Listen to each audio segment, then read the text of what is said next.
All right, good. Day 5.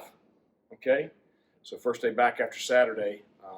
Had a pretty physical practice, full pads. Had a live goal line short yardage period. Offensive line looked really, really good. They kind of got their tails kicked on Saturday, and so that's the way that usually goes. I mean, it's the same every spring, every school you've ever been at. You rip their rear end when they get killed one day, and then they come back the next day, and they're the ones that dominate. But it was really an impressive performance there in that drill. The big thing is you want to see consistency all throughout practice, and you want to see consistency day to day. And that's one thing that some of our guys that maybe haven't played much in the past. It's one thing they don't understand. Like Malik Fleming, Manny Hickman, Holt Nailers, Keaton Mitchell. You know what you're gonna get every single day. Every day, and we have a lot of guys like that. They're dependable, but they're the same kid every day. They work hard every day. They're preparing every day. They do things right in their personal life every day. Okay, and then you get some guys that are kind of like this. They have one good day, one bad day. One day they work really hard. The next day they don't work as hard. They have a good day one day academically. The next day they skip class, and you wonder why that kid is the one. Sometimes he makes a great play. Now, wow, what a play! And the next time, he drops a wide open pass, or he misses a block, or whatever. It's consistency. And I'm a firm believer. If you're consistent in your personal life, you're consistent with the way you work, you're going to be a consistent player on the field. And that's one thing we've got to continue to develop more guys that you know what you're going to get day in and day out. Talked about that O-line. This is the second off season Avery's worked at center. Have you kind of noticed a jump there? Well, he's much more comfortable. It's hard now. You figure you got a 300-pounder sitting right there in your face, and you got to snap the football and move and block. It takes a special person to be a center, and plus you got ID protections. So he's very comfortable there now. Snaps are much better, much more consistent, and he's so athletic. He's one of those guys. He can do some things that other guys can't do, just because of his athleticism. But he's a guy I have very high expectations for, and really trying to push him to kind of play at that next level. As far as the rest of the O-line goes, is there anyone or anything that's sticking out to you? I think Isaiah Foote is having a really good spring. That's a kid that you recruited him. He had some ability, but you just gotta. It's like you just gotta let him mature. You gotta let him grow up. O-linemen, they don't come in and play right away usually, and it usually takes them a couple of years. But he's finally playing with confidence, playing with some nastiness. Doing some really good things in the run game and the pass game. I've been pleased with him so far. How much have you guys limited, Rajay and Keaton? Because obviously you want to get them enough work to keep them sharp. It's a good mix. So they we're careful how many snaps they get, but then again, there's some things that they really have to improve on too. So we're pretty deliberate with what snaps that they do get. But both of them, they look like what you expect them to look like right now. I tell you, Rajay is back to what. We saw that first year from him, probably better. Keaton has picked right up where he left off when he's really healthy right now. But those two guys, they're pretty special. We're fortunate to have them. With Rajay last year, do you feel like, was he pressing at times, trying to do too much? Or Probably. What was it? Yeah. Probably. I think it's just, it wasn't for lack of wanting to.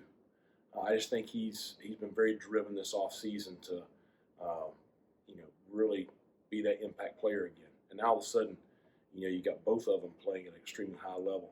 That's not many people have that combination. We're very fortunate. The wide receiver group is probably the newest group within the offense. Yep. How are they developing, and what have you seen good out of them?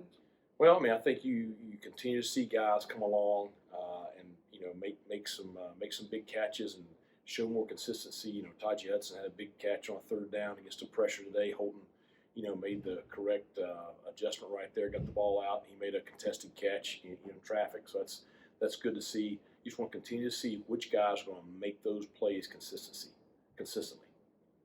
Talked about Malik at corner. How have the other guys, we're going to make much about Jaquan McMillan moving on, obviously. Really how good. The other guys come along? Demel Hickman has had a very, very good start to the spring. But he had a really good winter off-season conditioning. It's just I don't know. It's one of those things we talked about. We were talking about in pre-practice. You look up and a guy, you wonder how he's going to develop, and then a couple of years later, you look up and you're like, wow, he's a really good player.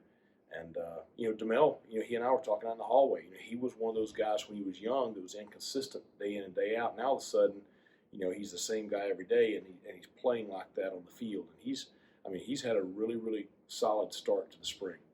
Jawan Powell, moving back to corner. He's obviously very talented. He no doubt he can do it.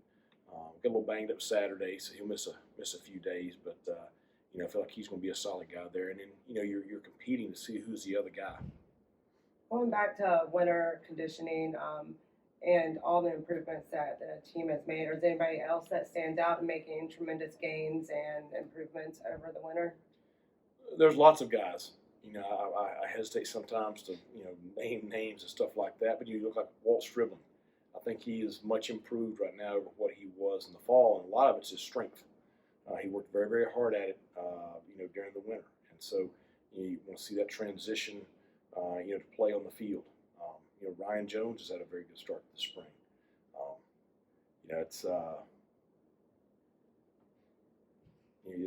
can sit here and rattle off 10 names. Right. I feel like this is the first year that you've had 2 consistent winter practices, spring, summer, and we should start to see a lot of those improvements. So I just wondered if you should, and you've had. Well, it's groups. That whole defensive line group. That offensive line group, not just 1 or 2 guys. The secondary, the safety room. You got Gerard Stringer, Jairo Wilson, Tegan Wilkes, Sean Dorso, Demetrius Mooney. Those guys have played a lot of reps. Julius Wood, and all of a sudden you got a lot of guys that have experience that are, and those guys are very consistent with their work ethic, and it's so that's why you look pretty good on Saturday. You're looking like a pretty decent bunch out there. Now there's some areas we got to improve on, but it's night and day from what it was even last year in the spring. Y'all had a big recruiting weekend. Just what type of feedback have y'all gotten with some facility upgrades, and also coming off a winning season, which is a pretty big deal right now? It's frustrating because the recruits, the first time here, they all say about the same thing. Wow, I had no idea it looked like this. Wow, I didn't expect this. And it doesn't matter whether they're talking about the athletic facilities or campus. But I don't know what the perception is out there in other parts of the world. But obviously, anybody that hadn't seen East Carolina University and our athletic facilities and everything else, don't judge it until you come see it. Because this is not the East Carolina of 25 years ago. People have invested heavily around here, both in the academic institution and in the athletics, and we've got a lot to offer. So it was a great weekend. We had about 50 of the top sophomore and junior prospects in Southeast. A lot of guys with a lot of stars by their names, but it was really, really a good weekend, and just really enjoyed having them here. Justin Anderson has been a great addition to our staff as our new director of player personnel and recruiting. He's adding staff members right now, and just his organization and his professionalism. He really put together a